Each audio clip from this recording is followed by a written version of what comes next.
My channel correct गुरु। आज मैं आपको साइंस के मोस्ट इंपॉर्टेंट क्वेश्चंस का पार्ट 4 करवाने वाला हूं। इसमें साइंस के मोस्ट इंपॉर्टेंट क्वेश्चन है वो laboratory assistant exam, Rajasthan laboratory assistant exam के साथ साथ एसएससी एग्जाम और अदर एग्जाम के लिए भी हेल्पफुल क्लास रहने वाली है। तो आज मैं आपके साथ पार्ट 4 डिस्कस करने वाला हूँ। तो पार्ट 4 में साइंस के मोस्ट इंपॉर्टेंट क्वेश्चन में पहला क्वेश्चन देखिए, आपातकालीन हार्मोन या युद्ध हार्मोन या फ्लाइट हार्मोन कौन सा हार्मोन कहलाता है? आपको इसका राइट आंसर बताना है। जो आपातकालीन हार्मोन होता है या युद्ध हार्मोन होता है या फ्लाइट हार्मोन होता है, उसका नाम कौन कौन सा हार्मोन होता है? इसका राइट आंसर आपको बताना है। ऑप्शन में दे रखा है अमोनिया, एक्टेन और एनेलिड और एड्रीनलिन और नोर एड्रीलिन। इसका राइट आंसर आपको बताना है, क्या आएगा? तो आपको मैं बता दूं, ये जो क्लास है वो हिंदी मीडियम के साथ साथ इंग्लिश मीडियम के स्टूडेंट के लिए भी हेल्पफुल क्लास है। इसमें जो आपको क्वेश्चन है वो हिंदी मीडियम में दिए गए हैं, बट इसके जो आपके लैंग्वेज है वो दोनों लैंग्वेज में मैं आपको समझाने की कोशिश करूंगा कि हिंदी और इंग्लिश दोनों प्रकार से आपको समझ में आ जाए, किसी प्रकार की आपको कोई प्रॉब्लम ना हो। तो आपातकालीन हार्मोन आपने पढ़ा है इमरजेंसी हार्मोन होता है, और इमरजेंसी हार्मोन रिलीज करती है कौन सी ग्रंथि? एड्रिनल ग्रंथि। एड्रिनल ग्रंथि होती है वो क्या करती है? इमरजेंसी हार्मोन्स पैदा करती है। आपातकालीन हार्मोन्स कौन पैदा करती है?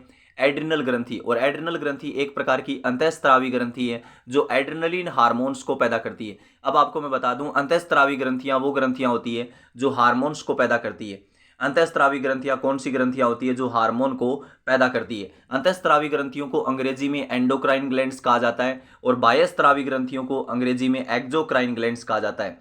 और बाह्यस्रावी ग्रंथियां क्या काम करती है? एंजाइम पैदा करती है। आपको क्वेश्चन समझ में आ गया होगा। तो मैं बात कर रहा हूं एड्रिनल ग्रंथि की। एड्रिनल ग्रंथि को हिंदी में अधिवर्ग ग्रंथि कहा जाता है। एड्रिनल ग्रंथि को हिंदी में क्या कहा जाता है? अधिवर्ग ग्रंथि कहा जाता है। अधिवृक्क का मतलब होता है गुर्दे के ऊपर ग्रंथि होती है। वृक्क होता है किडनी, गुर्दे के अधि मतलब ऊपर, गुर्दे के ऊपर जो ग्रंथि होती है उसको कहा जाता है अधिवृक्क ग्रंथि। अधिवृक्क ग्रंथि को अंग्रेजी में एड्रिनल ग्रंथि कहा जाता है, और इससे जो हार्मोन्स पैदा होता है उसका नाम है एड्रिनलिन हार्मोन और नोर एड्रिनलिन हार्मोन्स। इसका राइट आंसर आएगा, इसका राइट आंसर आएगा D option is correct answer. Adrenaline और नोर एड्रेनलिन इसका करेक्ट आंसर होगा। अब मैं आपको बता दूं इसको इमरजेंसी हार्मोन्स क्यों कहते हैं, क्योंकि इसका रीजन है, इसको 3F हार्मोन्स के नाम से जाना जाता है। 3F हार्मोन्स कौन सा है वो आपको बताता हूं। 3F का मतलब होता है 3F से रिलेटेड ये चीजें हैं। तो पहले F का मतलब होता है फियर। जब कोई व्यक्ति खतरे में है, डर लग रहा है उसको, फियर। डर का मतलब होता है जब आप उसको डर लग रहा है, भयभीत है वो किसी प्रकार से, या उसने ऐसी कोई चीज देख ली जिसके कारण उसको डर लग रहा है, उस सिचुएशन में भी एड्रेनलिन हार्मोन्स पैदा होता है बॉडी के द्वारा। और ये हार्मोन्स बॉडी के लिए पैदा होना बहुत ही आवश्यक है। अगर इस टाइम एड्रेनलिन हार्मोन्स पैदा नहीं होता तो हार्ट बीट स्लो हो जाती है, जिसके कारण हार्ट अटैक भी आ सकता है। तो फियर हो गया पहले, फिर एफ का मतलब हो गया फियर। दूसरे एफ का मतलब होता है फाइट। जब लड़ाई होती है, युद्ध होता है, उस टाइम भी क्या होता है? एड्रेनलिन हार्मोन्स पैदा होता है बॉडी के अंदर, और वो एड्रेनल ग्रंथि रिलीज करती है। वो रिलीज होना बहुत जरूरी है। अगर वो उस टाइम भी रिलीज नहीं होता तो उस व्यक्ति को सदमा लग सकता है या उसकी हार्ट अटैक से मृत्यु हो सकती है। तो ये दूसरा हो गया फियर और फाइट। और तीसरे का मतलब होता है फ्लाइट। फ्लाइट का मतलब होता है उड़ो, उड़ो, उड़ान। उड़ान आपने सुना है, ऊपर दे रखा है फ्लाइट हार्मोन। फ्लाइट हार्मोन का मतलब उड़ने से रिलेटेड है। जब आप कोई भी हाइट पे उड़ रहे हो, आप कोई भी प्रकार से क्लाइंबिंग कर रहे हो, या फिर आप एरोप्लेन में बैठे हो, तो उस टाइम भी ये हार्मोन्स क्या होता है? पैदा होता है। तो आपको समझ में आ गया, एड्रेनलिन हार्मोन्स और नोरा एड्रेनलिन हार्मोन्स है वो एड्रेनल ग्रंथि से स्रावित होता है, और इसको युद्ध हार्मोन या फ्लाइट हार्मोन के नाम से जाना जाता है। एक और क्वेश्चन आता है कई बार एग्जाम में इससे रिलेटेड कि जीवन रक्षक हार्मोन किसे कहा जाता है? जीवन रक्षक हार्मोन किसे कहा जाता है? इसका राइट आंसर आपको बताना है। तो जीवन रक्षक हार्मोन भी एड्रेनलिन हार्मोन्स को कहा जाता है, क्योंकि ये इंसान की जान बचाता है एक प्रकार से। क्योंकि ये रिलीज होता है तो ब्लड प्रेशर क्या हो जाता है? एकदम से बढ़ जाता है, और ब्लड प्रेशर बढ़ने के कारण जो हार्ट बीट है वो फास्ट हो जाती है, और हार्ट बीट फास्ट होने के कारण ब्लड सर्कुलेशन, जो रक्त का संचार है, वो भी क्या हो जाता है? बढ़ जाता है। आपको मैं क्वेश्चन की इतने अच्छे तरीके से डिटेल बता रहा हूं, आपको किसी प्रकार का हेडेक लेने की आवश्यकता नहीं है। तो पहला क्वेश्चन आपको कवर हो गया। पहला क्वेश्चन मोस्ट इंपोर्टेंट क्वेश्चन है। अमोनिया का फॉर्मूला याद रखना। अदर ऑप्शंस की डिटेल बताता हूं। अमोनिया का फॉर्मूला होता है NH3।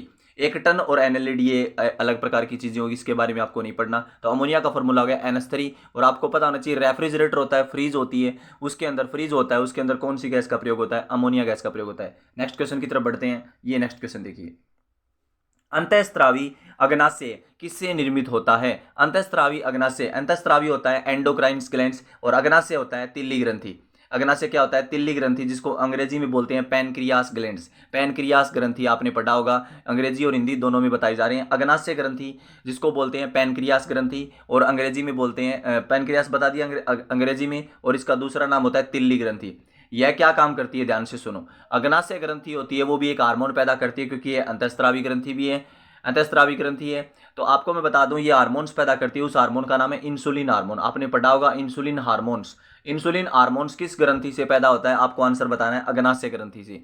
ये कहाँ होती है, आमाशय के नीचे। कहाँ होती है, आमाशय के नीचे। आमाशय क्या होता है, स्टोमक। आमाशय क्या होता है, स्टोमक, पेट बोलते हैं जिसको। आमाशय के नीचे होती है अग्नाशय ग्रंथि। आपको समझ में आ गया। और ये इंसुलिन हार्मोन पैदा करती है, और इंसुलिन हार्मोन की कमी से मधुमेह, डायबिटीज रोग हो जाता है। मधुमेह सुना होगा, मधुमेह होता है हिंदी का नाम, और अंग्रेजी का नाम होता है डायबिटीज, जिसको आप लोकल लैंग्वेज में शुगर बोलते हो। आपको समझ में आ गया क्वेश्चंस। और इंसुलिन हार्मोन्स, जब इंसुलिन हार्मोन की कमी से, कहने का मतलब है रक्त में ग्लूकोज की मात्रा का कम हो जाना और रक्त में ग्लूकोज की मात्रा का ज्यादा हो जाना, मधुमेह रोग का संकेत है। आपको समझ में आ गया। नेक्स्ट क्वेश्चन देखिए, उससे पहले आपको बता देता हूं अग्नाशय किससे बने होते हैं, तो लैंगरहैस द्वीपों से बने होते हैं। इसका राइट आंसर क्या आएगा, लैंगरहैस द्वीप होते हैं, इसके अंदर एक पार्ट होता है, उनसे बने होते हैं अग्नाशय ग्रंथि। अतःस्रावी जो अग्नाशय है वो किससे बनता है, लैंगरहैस द्वीपों से बनता है। इसका राइट आंसर आएगा लैंगरहैस द्वीप। ये छोटे छोटे पार्ट होते हैं अग्नाशय ग्रंथि के अंदर। प्रिस्टिस और ट्राइगोर और अन्य इसके आंसर नहीं आएंगे। A option is correct answer, A option is correct answer. और जो भी क्वेश्चन है वो करेक्ट गुरु चैनल पे बताए जा रहे हैं, आपको बता दिया जाए कि करेक्ट गुरु चैनल पे क्वेश्चन बताए जा रहे हैं। और इस क्लास की जो पीडीएफ है वो आपको टेलीग्राम चैनल पे मिलेगी। अगर आपकी कोई प्रॉब्लम है एग्जाम से रिलेटेड तो आप टेलीग्राम चैनल को ज्वाइन कर सकते हो।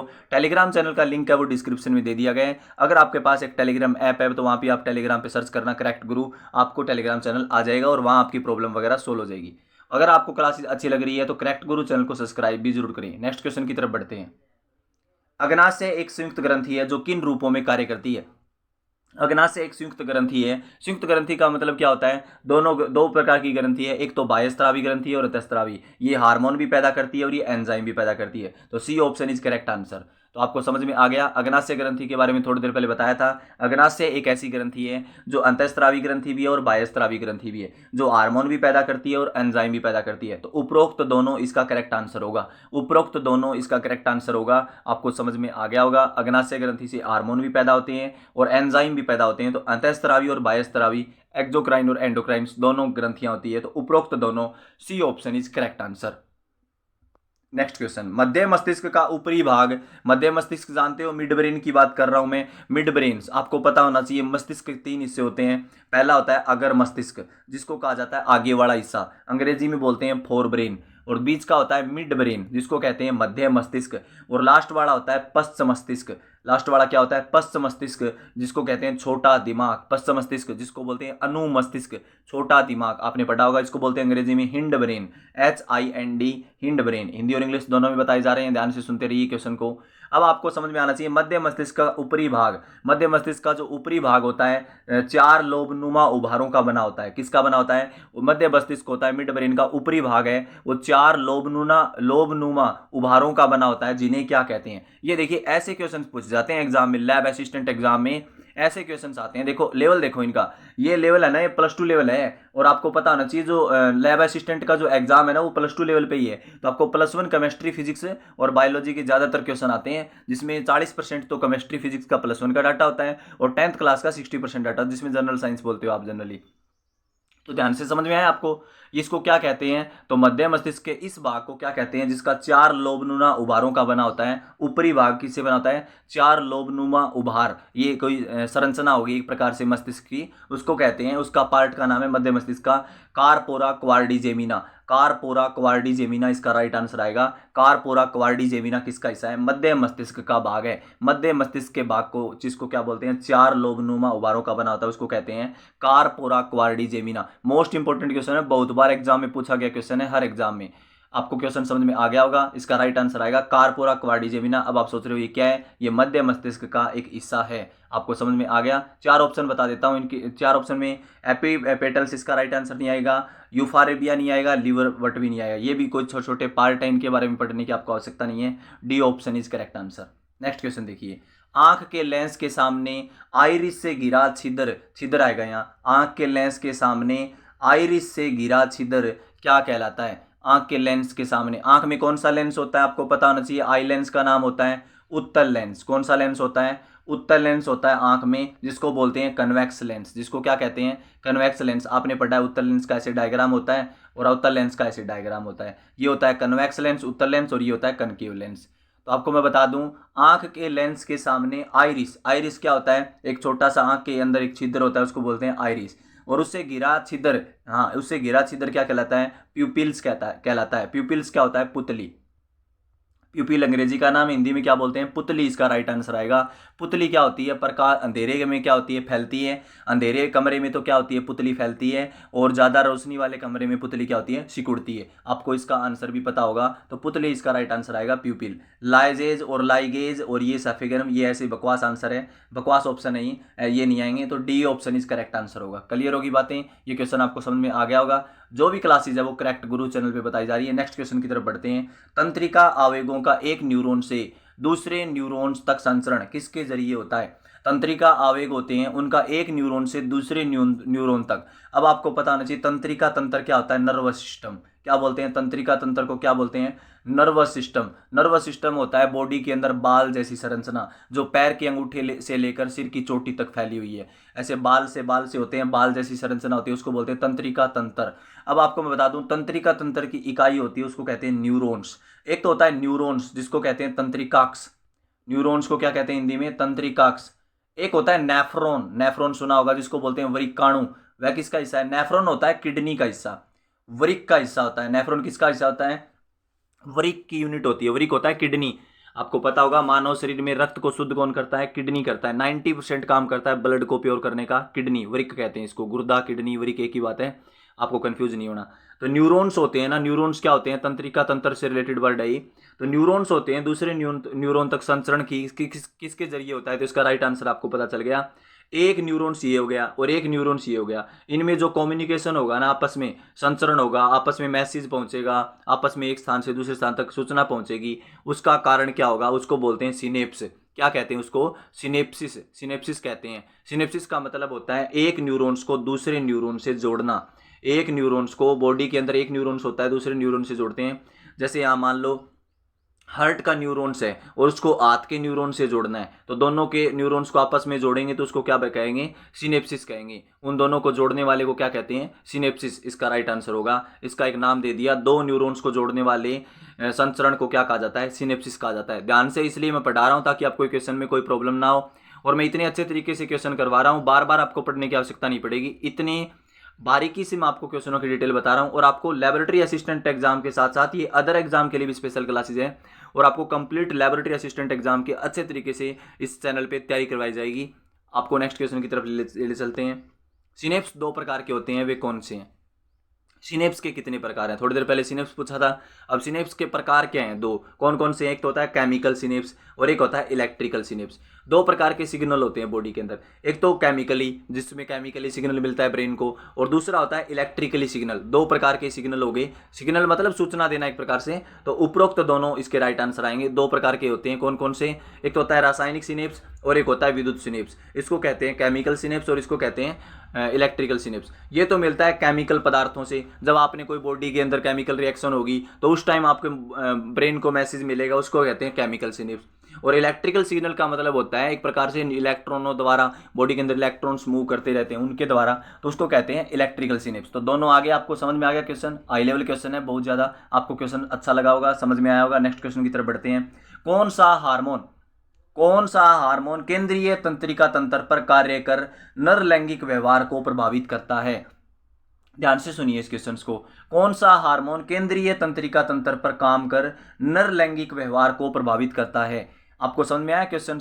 एक ऐसा हार्मोन बताना है जो सेंट्रल नर्वस सिस्टम, सीएनएस, केंद्रीय तंत्रिका तंत्र का नाम क्या होता है, सीएनएस, सेंट्रल नर्वस सिस्टम पर काम कर नर लैंगिक व्यवहार मतलब मेल के व्यवहार को प्रभावित करता है। कौन सा हार्मोन होगा, मेल का हार्मोन बता दो। मेल के अंदर कौन सा हार्मोन होता है, एक प्रकार से एक्टिन नहीं होता मेल के अंदर, मायोसिन भी नहीं होता और एसिटिल कोलिन भी नहीं होता, तो एंड्रोजन आएगा। अब आप सोच रहे हो एंड्रोजन हार्मोन कौन सा होने लग गया मेल के अंदर, एंड्रोजन एस्ट्रोजन को ही तो कहते हैं। एस्ट्रोजन हार्मोन होता है ना, सेक्सुअल हार्मोन होता है मेल के अंदर, मेल के अंदर होता है एस्ट्रोजन, सॉरी गलत बता दिया मैंने आपको, टेस्टोस्टेरोन कहते हैं इसको। क्या कहते हैं, टेस्टोस्टेरोन, गलत उल्टा हो गया ना, वो मेल वाला फीमेल वाला मिक्स हो गया। आपको कंफ्यूज होने की आवश्यकता नहीं है, इसका राइट आंसर क्या आएगा, एंड्रोजन। एंड्रोजन तो अंग्रेजी का नाम है, हिंदी में बोलते हैं टेस्टोस्टेरोन। टेस्टोस्टेरोन पढ़ा होगा ना आपने, टेस्टोस्टेरोन होता है, ये तो मेल सेक्स हार्मोन है। और फीमेल का सेक्स हार्मोन कौन सा है, उसको कहते हैं एस्ट्रोजन। उसको क्या कहते हैं? एस्ट्रोजन। फीमेल के अंदर तो होता है एस्ट्रोजन और मेल के अंदर होता है एंड्रोजन। एंड्रोजन अंग्रेजी का नाम, हिंदी में बोलेंगे टेस्टोस्टेरोन। अब तो क्लियर होगी बातें, वैसे मैचिंग होती रहती है एक दूसरे की के साथ। तो D option is correct answer होगा। एंड्रोजन या टेस्टोस्टेरोन हार्मोन नर लैंगिक व्यवहार को प्रभावित करता है केंद्रीय तंत्रिका तंत्र पर काम करके। समझ में आ गया? इंपॉर्टेंट क्वेश्चन था, मोस्ट इंपॉर्टेंट क्वेश्चन था, आपको समझ में आ गया होगा। नेक्स्ट क्वेश्चन देखिए, आंख को रंगीन देखने योग्य कौन सा हिस्सा बनाता है? आंख को रंगीन देखने योग्य कौन सा हिस्सा बनाता है? आंख को रंगीन का मतलब हमें कलरफुल देखना है, तो कलरफुल देखने के लिए कौन सा हिस्सा उसको एक्टिव करेगा, कुछ कौन सा इसको प्रिपेयर करेगा, बनाएगा? तो आइरिस आएगा इसका राइट आंसर। क्या आएगा? आइरिस इसका राइट आंसर होगा। फेरिटिया, नेत्रक और गर्सिका नहीं होगा इसका राइट आंसर। 3 ऑप्शन गलत है, A option is correct answer. तो आइरिस इसका राइट आंसर आएगा। आंख को रंगीन देखने योग्य कौन सा हिस्सा बनाता है? देखो क्वेश्चन की लैंग्वेज देखो ना कि किस हिसाब से क्वेश्चन पूछा गया है। आपको नॉर्मली नहीं पूछा गया, क्वेश्चंस को थोड़ा सा मतलब घुमा के क्वेश्चंस को दिया गया है एग्जामिनर द्वारा। तो आंख को रंगीन देखने योग्य कौन सा हिस्सा बनाता है? तो इसका राइट आंसर आएगा आइरिस। नेक्स्ट क्वेश्चन देखिए, दिन की रोशनी में देखना और रंग देखना किसके काम है? दिन की रोशनी में अगर आप देखते हो, मतलब दिन के अंदर देखते हो और रंग देखते हो, कलर देखना है आपको, लाल, पीला, नीला, तो वो किसकी वजह से देखोगे? शंकु कोशिकाओं की वजह से। राइट आंसर क्या आएगा? शंकु कोशिकाएं होती है आंखों के अंदर, जिसको कहते हैं कोन सेल। अंग्रेजी में क्या बोलते हैं? CONE, cone cell. शंकु कोशिकाएं क्या काम करती है? रंगों को पहचानने का काम करती है। शंकु कोशिकाएं क्या काम करती है? रंगों को पहचानने का काम करती है। और जिस व्यक्ति को कलर ब्लाइंडनेस रोग हो जाता है, जिस व्यक्ति को कलर ब्लाइंडनेस रोग हो जाता है, रंगादत्ता रोग सुना होगा, रंगादत्ता रोग जानते हो? वर्णदत्ता, रंगादत्ता, जिसको कलर की पहचान नहीं होती, कलर देखने में प्रॉब्लम होती है, उसको ड्राइविंग लाइसेंस नहीं दिया जाता कलर ब्लाइंडनेस वाले व्यक्ति को। तो उनके अंदर ऐसा क्या होता है? कलर ब्लाइंडनेस क्यों होता है उनको? क्योंकि उनके अंदर शंकु कोशिकाएं नहीं होती। क्या नहीं होती? शंकु कोशिकाएं। ये क्वेश्चन था वो, शंकु कोशिकाएं नहीं होती। तो राइट आंसर क्या आएगा? शंकु कोशिकाएं इसका राइट आंसर आएगा। लाइसिस, सुक्रोज, ये केवल शक्कर, ये अलग चीजें, ये इससे रिलेटेड नहीं है। तो B option is correct answer. Next question देखिए, कॉर्निया और लेंस के बीच की दूरी को क्या कहते हैं? कॉर्निया और लेंस के बीच की दूरी को क्या कहते हैं? आपको इसका आंसर पता चल गया होगा। कॉर्निया और लेंस के बीच की दूरी को कहते हैं, कॉर्निया आप जानते हो, कॉर्निया को कहते हैं श्वेत मंडल। कॉर्निया को क्या कहते हैं? श्वेत मंडल हिंदी में। और लेंस, इन दोनों के बीच की दूरी को क्या कहते हैं? Aqueous chamber. क्या कहा जाता है? एक्वस चैम्बर कहा जाता है इनकी दूरी को। कॉर्निया और लेंस के बीच की दूरी को एक्वस चैम्बर के नाम से जाना जाता है। अब मैं आपको बता दूं, जब आई डोनेट की जाती है ना, आंखें दान की जाती है, उस टाइम में कॉर्निया दान किया जाता है, बॉडी आंख का कौन सा हिस्सा नेत्रदान में प्रयोग होता है? नेत्रदान में आंख का कौन सा हिस्सा दिया जाता है? ऐसे एग्जाम में क्वेश्चन पूछा जाता है। तो आप क्या बताओगे? कॉर्निया बताओगे। और कॉर्निया को हिंदी में क्या कहते हैं? श्वेत मंडल। कॉर्निया अंग्रेजी का नाम है, श्वेत मंडल हिंदी का नाम है। तो समझ में आ गया क्वेश्चन। अब तो नेक्स्ट क्वेश्चन देखिए, ये यूनिपोर्ट, सफेद प्रासरण ये नहीं आएंगे। कॉर्निया और लेंस के बीच की दूरी को एक्वस चैम्बर कहा जाता है। ये देखिए लास्ट क्वेश्चन है आज का। आपको ये 4th पार्ट है साइंस का, जो लैब असिस्टेंट एग्जाम के लिए साइंस का 4th पार्ट चल रहा है। जनरल साइंस का 300+ का सीरीज चल रहा है, उसमें आपको मोस्ट इंपोर्टेंट क्वेश्चंस करवाए जा रहे हैं। तो आप ध्यान से देखिए, सोने जागने के चक्कर व शरीर के तापक्रम को कौन सा हार्मोन नियंत्रित करता है? जो आप सोते हो, उठते हो, आपको नींद आती है, आपको नींद किस हार्मोन के कारण आती है, आप मतलब उठ कैसे जाते हो, और आपके जो शरीर का जो टेम्परेचर होता है उसको कौन सा हार्मोन नियंत्रित करता है, उसका राइट आंसर आपको बताना है। तो नींद आती है ना, उस हार्मोन का नाम होता है मेलाटोनिन हार्मोन। कई बार एग्जाम में पूछा भी गया है कि हमें नींद किस हार्मोन के कारण आती है, तो आप क्या बताओगे? मेलाटोनिन हार्मोन्स के कारण नींद आती है। और इसका स्त्राव कौन करता है? इसका स्त्राव कौन करता है? पीनियल ग्रंथि ब्रेन के अंदर होती है। अब आगे मैं बता दूंगा, इसके क्वेश्चंस की डिटेल आएगी आगे, और भी क्वेश्चन आएंगे ऐसे। तो मेलाटोनिन हार्मोन्स क्या काम करता है? सोने और जागने के चक्कर और शरीर के तापक्रम को क्या करता है? नियंत्रित करता है। सीरम, एल्ब्यूमिन और ग्लोब्यूमिन्स नहीं आएंगे। एल्ब्यूमिन, ग्लोब्यूमिन तो प्रोटीन है एक प्रकार से, और सीरम वगैरह भी अलग चीज होगी। तो melatonin, C option is correct answer आएगा। ये थे most important questions correct Guru channel पे। आपको क्लास अच्छी लगी होगी। तो ये पार्ट 4 था लैब असिस्टेंट एग्जाम के साथ साथ अदर एग्जाम के लिए भी स्पेशल क्लास थी। तो correct Guru, press the subscribe button for new updates. फिर मिलते हैं एक नई अपडेट्स के साथ। Thank you.